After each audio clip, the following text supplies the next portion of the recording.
ધોરણ 9 અને 10 ની જે સમાસનો અભ્યાસ આપણે કરીશું. વ્યાકરણનો ટોપિક આજે છે સમાસ. સમાસ વિશે આપણે જાણવાનું છે. સૌથી પહેલા સમાસ એટલે શું એના વિશે ડેફિનેશન જાણીએ, પ્રસ્તાવના જોઈએ. સમાસ એટલે શું ની પ્રસ્તાવના જોઈએ તો આપણે બે કે તેથી વધુ પદો જોડાઈને બનતા નવા પદોને સમાસ કહે છે. બે અથવા બે થી વધુ પદ હોય ત્યારે શું બને છે? સમાસ. સમ વત્તા આસ પરથી સમાસ શબ્દ બનેલો છે. સમ વત્તા આસ પરથી સમાસ શબ્દ બનેલો છે. સમ વત્તા આસ પરથી સમાસ શબ્દ બનેલો છે એટલે તે સમાસક. બે કે તેથી વધુ પદ હોય અને તે જોડાઈ જાય ત્યારે શું કહેવાય છે? સમાસ કહેવાય છે. ઘણા બધા શબ્દોના શબ્દ સમૂહનો એક શબ્દ એટલે સમાસ. ઘણા બધા શબ્દ સમૂહ હોય, લાંબુ વાક્ય હોય, એને ટૂંકમાં રજૂ કરવું. લાંબુ વાક્યને ટૂંકમાં રજૂ કરવું એટલે સમાસ. શું કહેવાય? લાંબા વાક્યને ટૂંકમાં દર્શાવવું હોય તો તે સમાસ કહેવાય છે. આપણે નામો એવા છે જે ટૂંકમાં દર્શાવીએ છીએ, જેના લીધે આપણે નામ બોલવામાં સરળતા રહે છે. એવી રીતે શબ્દોનું જોડાવું એટલે સમાસ. શબ્દોનું જોડાય તો એનો અર્થ થાય સમાસ. શબ્દનું જોડાવું એટલે થાય છે સમાસ. શબ્દનું છૂટા પડવું એટલે વિગ્રહ. શબ્દ જોડાય ત્યારે સમાસ બને છે. જ્યારે શબ્દ છૂટા પડે છે ત્યારે તેનો વિગ્રહ બને છે. સંધિ વિગ્રહ. સંધિ આપણે જોઈએ છીએ, સંધિની અંદર વિગ્રહ કરવામાં આવે છે. તો સંધિ વિગ્રહ હોય છે તો આપણે જોઈએ છીએ વિગ્રહ એટલે છૂટું પડવું અને બે શબ્દ જોડવું એટલે સમાસ. એટલે માતા પિતા ભેગું છે તો માતા અને પિતા એ શું થયું? બે શબ્દ અલગ અલગ છે, વચ્ચે વિગ્રહ થયો. માતા અને પિતાનો વિગ્રહ છે. ઠીક ને? તો બંને શબ્દ જ્યારે અને કાઢી નાખી ત્યારે બંને શબ્દ જોડાઈ ગયા, માતા પિતા. એવી રીતે તે વિગ્રહ કહેવાય છે. સમાસ ઓળખવા માટે તેનો વિગ્રહ સમજવો ખૂબ જ જરૂરી બને છે.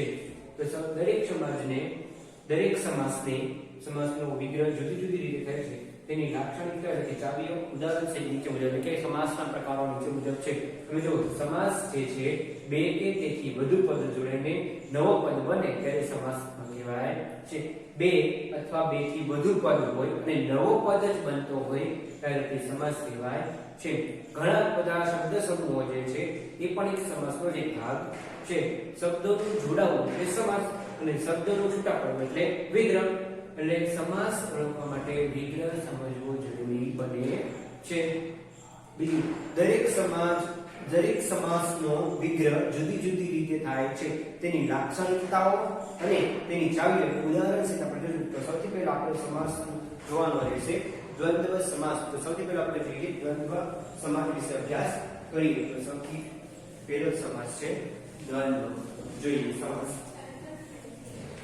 આગળ જોઈએ સમાસનો વિગ્રહ જોઈએ તો સમાસના પ્રકારો પહેલા જોવા પડશે ને. સમાસના કેટલા પ્રકારો છે, સમાસ કયા કયા પ્રકારના છે એના વિશે આપણે અભ્યાસ કરવાનો રહેશે. સૌથી પહેલો જે છે એના વિશે આપણે અભ્યાસ કરીએ તો સમાસના પ્રકારો. સૌથી પહેલા સમાસના પ્રકાર. સમાસના પ્રકાર. સમાસના પ્રકારો કયા કયા છે તેના વિશે જોઈએ તો સૌથી પહેલો પ્રકાર જે છે એ દ્વંદ્વ સમાસ. દ્વંદ્વ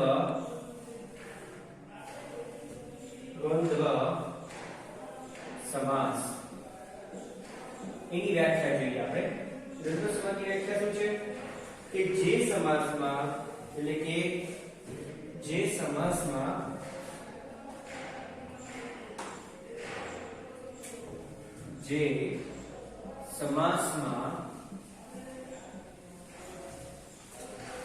જુદા જુદા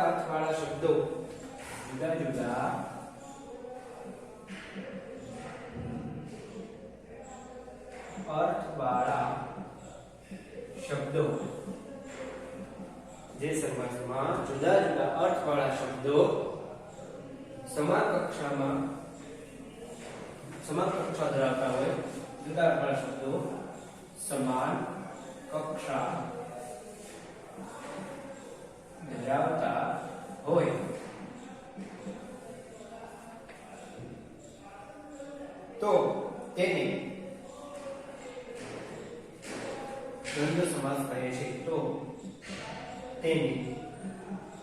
દ્વંદ્વ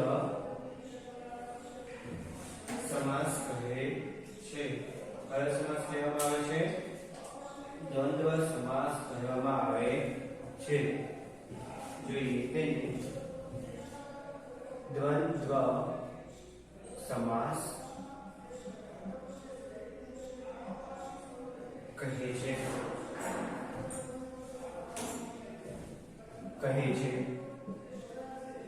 શું કહે છે?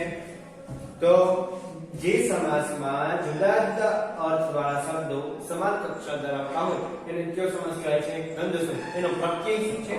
એનો પ્રત્યય આપણે જોઈએ તો દ્વંદ્વ સમાસનો પ્રત્યય શેના દ્વારા થાય છે? વિગ્રહ. વિગ્રહ શેના દ્વારા થાય છે? એનો વિગ્રહ અને અથવા કે અને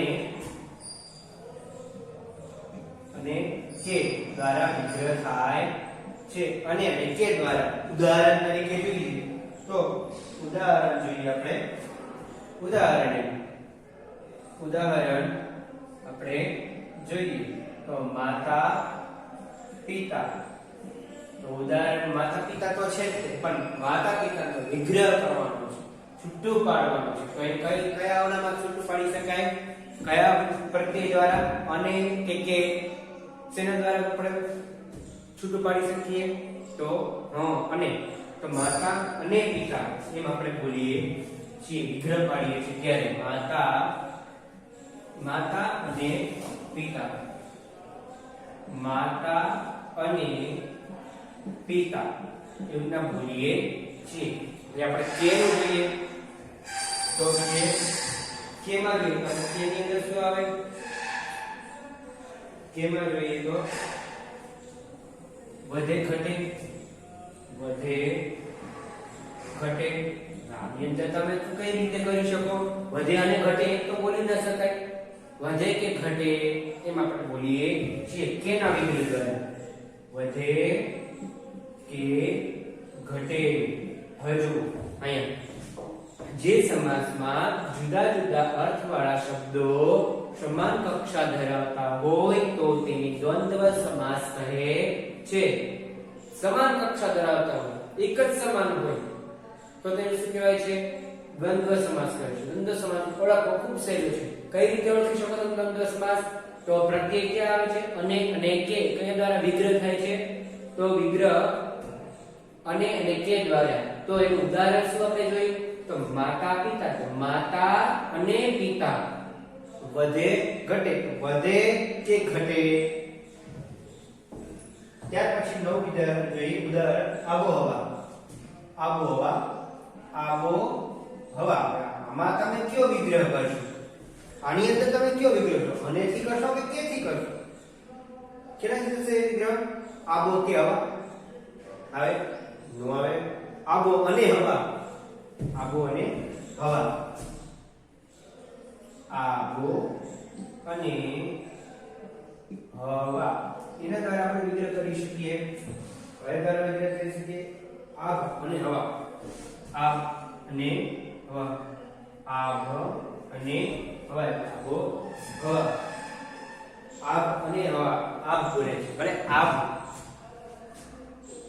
આબો છે પણ જ્યારે વિગ્રહ થાય છે ત્યારે તે આભ બની જાય. આભ એટલે આકાશ, નભ.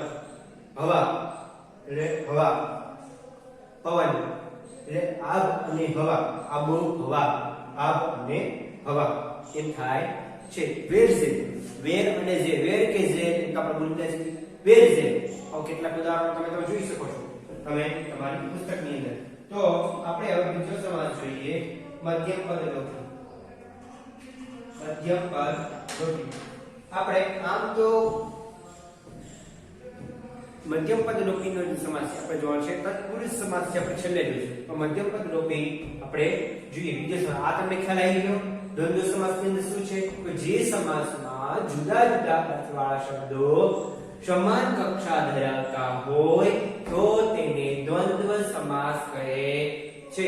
તેનો વિગ્રહ કઈ રીતે થાય છે? અને કે થી. ઉદાહરણ તરીકે માતા પિતા તો માતા અને પિતા. વધે ઘટે તો વધે કે ઘટે. આબોહવા. આભ કે હવા. એ દ્વારા આપણે વિગ્રહ કરી શકીએ છીએ. તો હવે જોઈએ આપણે બીજો સમાસ. બીજા સમાસની અંદર આપણે શું આવશે? બીજો સમાસ મધ્યમ પદ લોપી. જેમાં મધ્યમ પદ જે છે એ પદ મધ્યમાં આવેલ પદ તે લોપ થઈ જાય છે, એના દ્વારા બનતો સમાસ એટલે મધ્યમ પદ લોપી. તો એમાં જોઈએ આપણે મધ્યમ પદ લોપી. બીજો સમાસ છે મધ્યમ પદ લોપી. જેમાં જોઈએ આપણે કે આ સમાસમાં પૂર્વ પદ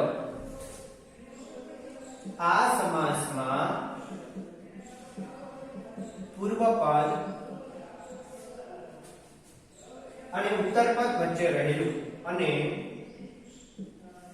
ઉત્તર પદ વચ્ચે રહેલું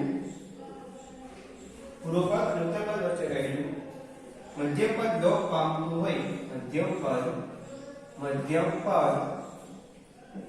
લોપ પામતું હોય તેને કેવો સમાસ કહીશું આપણે? તો મધ્યમ પદ લોપી. તેને મધ્યમ પદ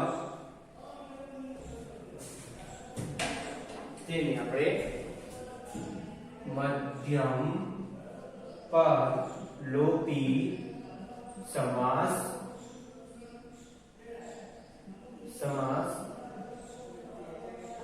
તેને મધ્યમ પદ લોપી સમાસ કહે છે. જો જે સમાસમાં પૂર્વ પદ અને ઉત્તર પદ વચ્ચે રહેલું મધ્યમ પદ લોપ પામતું હોય તેને મધ્યમ પદ લોપી સમાસ કહે. આગળનું પદ પૂર્વ અને પાછળનું પદ ઉત્તર પદ, આ બંને પદોની વચ્ચે જે પદ લોપ થઈ જાય તેને આપણે મધ્યમ પદ લોપી કહીએ છીએ. તો આપણે જોઈએ આપણે કઈ રીતે એ તો આપણે જોઈએ વિગ્રહ કરતી વખતે મધ્યમ પદ ઉમેરીએ તો તેનો અર્થ બરાબર સમજાય છે. તો આપણે જોઈએ ઉદાહરણની અંદર આપણે આવશે આગગાડી.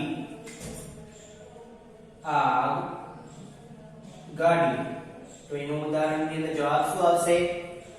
આગ વડે ચાલતી ગાડી. આગ વડે ચાલતી ગાડી લાંબુ વાક્ય છે. આગ વડે ચાલતી ગાડી જાય, આપણે રેલવે સ્ટેશન જઈએ તો આગ વડે ચાલતી ગાડી જાય આપણે એમ કહીએ ના કહીએ? આપણે કહીએ આગ ગાડી જાય છે એમ કહીએ છીએ. આ વાક્ય શું થયું? તેમાં મધ્યમ પદ લોપીમાં શું આવ્યું? આગ ગાડી વચ્ચે મધ્યમ પદ લોપ થયું. કયો? આગ ગાડી વચ્ચે કયો પદ લોપ થયું? મધ્યમ પદ લોપ થયું. તો એમાં આપણે ઉમેર્યું વડે ચાલતી. આગ ગાડી તો આગ વડે ચાલતી ગાડી, આગ ગાડી. ત્યાર પછી આવશે ઘોડા ગાડી. ઘોડા ગાડી. તો ઘોડા ગાડીની અંદર શું છે? ઘોડા વડે ચાલતી ગાડી.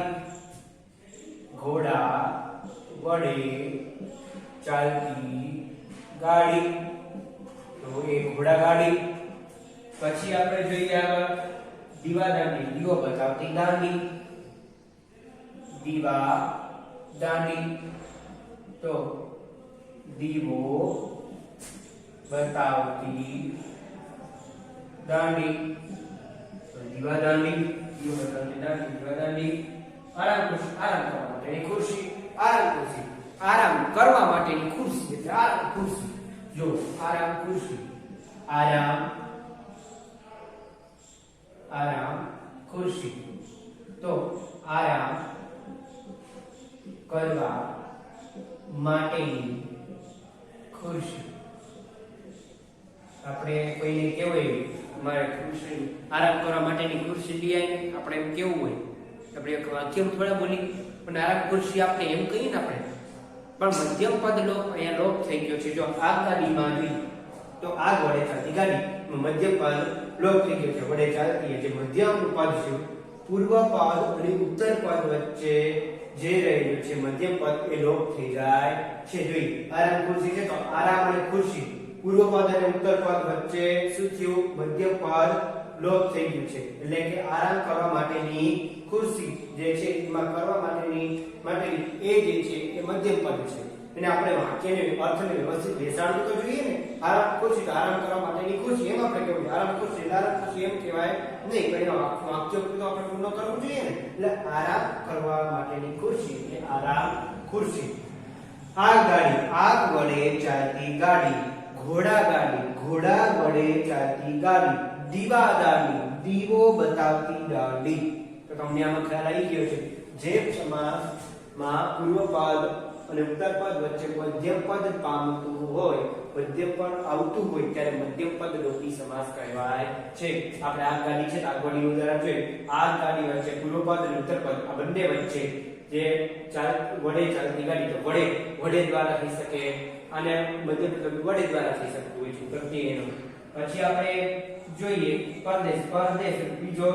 પછી આપણે જોવાનું છે દીવાસળી, દીવો પેટાવનારી સળી, દવાખાનું દવા માટેનું ખાનું, દવાખાનું હાલો ને હું દવા માટે ખાનું જતા હોય, આપણે જવું હોય દવાખાને, આપણે કઈ દવા માટે ખાનું જાઉં છું, દવા માટેનું ખાનું જઉં છું, ન કઈ ન ટૂંકા અક્ષરી શબ્દ વાપરીએ છીએ. દવાખાને જાઉં છું, બસ એટલું જ. દવા માટેનું ખાનું વિગ્રહ કરવો ત્યારે બોલવું જોઈએ દવા માટેનું ખાનું, એટલે દવાખાનું. તો આપણે પહેલા સમાસ દ્વંદ્વ સમાસ જોયો, બીજો સમાસ મધ્યમ પદ લોપી જોયો. મધ્યમ પદ લોપીમાં એટલે પૂર્વ પદ ઉત્તર પદ આ બંને વચ્ચે જે પદ લોપ થાય તેને મધ્યમ પદ લોપ કહે, મધ્યમ પદ લોપી સમાસ કહે છે. જેમ કે આગગાડી, ઘોડાગાડી, દીવાદાડી, આરામ ખુરશી આ બધા જે ઉદાહરણો જે છે એ મધ્યમ પદ લોપીના ઉદાહરણો છે. એના પછીનું જોવાનું છે આપણે ઉપપદનો સમાસની અંદર આપણે જોઈએ ઉપપદ સમાસ, જેમાં ત્રીજો સમાસ છે ઉપપદ ક્રિયા દર્શાવનાર. ત્રીજો છે ઉપપદ એટલે કેવો? જે સામાસિક શબ્દ અંતે ક્રિયાપદ આવે તે સામાસિક શબ્દનું પદ કહે છે. જો અંતે ક્રિયાપદ આવે, અંતે ક્રિયાપદ આવે તે સમાસનું તે સમાસને કયો સમાસ કહેવાય છે? પદ સમાસ. ઉપપદ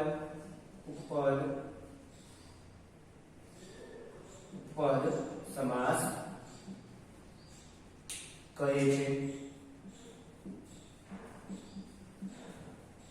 જેનો વિગ્રહ શેના દ્વારા થાય? જેનો વિગ્રહ નાર શબ્દ, ફક્ત નાર શબ્દ આપો. તેમાં કાર, ભાર જેવા શબ્દો, નાર, કાર, ધાર, ભાર જેવા શબ્દો દ્વારા એનો વિગ્રહ થાય. શું કહે છે? જે શબ્દમાં અંતે ક્રિયાપદ આવે તે સમાસને ઉપપદ સમાસ કહે છે. જેમાં વિગ્રહ કઈ રીતે થાય? નાર, કાર, ધાર, ભાર શબ્દ દ્વારા વિગ્રહ થાય છે. આપણે જોઈએ નીરજ, નીરમાં જન્મનાર, નીરજ તો શું આવશે? નીરમાં જન્મનાર, નીર એટલે પાણી, નીરમાં જન્મનાર નારાયણ. પછી આવશે પાપડ તોડ, પાપડ એટલે તોડનાર, પાપડ તોડ, તો શું આવશે? પાપડ ને તોડનાર, પાપડને તોડનાર. પછી આપણે જોવાનું છે આગળ જોઈએ પગરખ, પગનું રક્ષણ કરનાર, પગરખ તો પગનું રક્ષણ કરનાર, પગરખું તો પગનું રક્ષણ કરનાર.